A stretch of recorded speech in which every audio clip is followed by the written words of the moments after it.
সোনা মায়ের জন্মদিনের দেখো এখানে প্যান্ডেল শুরু করে দিয়েছে। আর তো হাতে মাত্র কয়েকটা দিন বাকি, লোকজন চলে এসছে। আর সোনা মাকে কিন্তু এখনো আমি বাড়িতে আনতে পারিনি, কাজ কিন্তু এখনো শেষ হয়নি। চলছে প্যান্ডেল সানভির জন্মদিনের। কি মামাম কি? এই তো এটা কি এটা কি এটা কি এটা কি? আমি চলে এসেছি সানভির কাছে। এই দেখো সানভির জন্য একটা ড্রেস নিয়ে এসেছি, এটা এসছে কালকে, এখনো খুলিনি। কি আছে মামাম এর মধ্যে? কি আছে কি আছে বলো? তুমি কতদিন বাড়িতে যাও না বলো তো? হ্যাঁ নাটা খোলো, সবাইকে দেখাও এর মধ্যে কি আছে, খুলে দেখাও সবাইকে কি আছে, খুলে দেখাও এর মধ্যে কি আছে। দাঁড়াও আমি খুলছি, সবাইকে একটু দেখাই সানভির এই ড্রেসটা কেমন হয়েছে। জন্মদিনের জন্য কত রকমের ড্রেস কিনতে হচ্ছে মাম্মামের জন্য, তাই না মাম্মা? হ্যাঁ কি এটা কি এটা কি মামা এটা কি? দাঁড়াও চলো সবাই, ড্রেসটা এখন খোলা হচ্ছে। দেখো মাম্মামের জন্য কি ড্রেস এসছে, দেখো মাম্মা এই পাখিটা নিয়ে খেলছে, দেখি সুন্দর দি ড্রেসটা।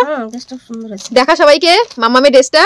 এটা কি মাম্মাম জন্মদিনে পরবি? উলি বাবা, এটা কি লেহেঙ্গা? এটা হচ্ছে ওপরেরটা, এই দেখো এটা লেহেঙ্গা মাম্মামের, আর এটা হচ্ছে নিচেরটা। উলি বাবা কি সুন্দর, কত কাজ, কি সুন্দর সোনা মা। হ্যাঁ এই দেখো বলছে এটা এই দেখো এই দেখো ড্রেসটা কত সুন্দর। এটা কার ড্রেস? এটা সানভির ড্রেস, এটা মাম্মামের। এই দেখো দেখছে, এটা কার ড্রেস? এটা কার ড্রেস? ওলি বাবালি কি সুন্দর কি সুন্দর কি সুন্দর ড্রেস, কি সুন্দর ড্রেস। আর দেখো ড্রেসটা কত সুন্দর হয়েছে না, কালারটা খুব সুন্দর হয়েছে। ওই দেখো কি খুশি মাম্মাম। কতদিন বাড়ি যাচ্ছে, মানে বাড়ি যাচ্ছে না।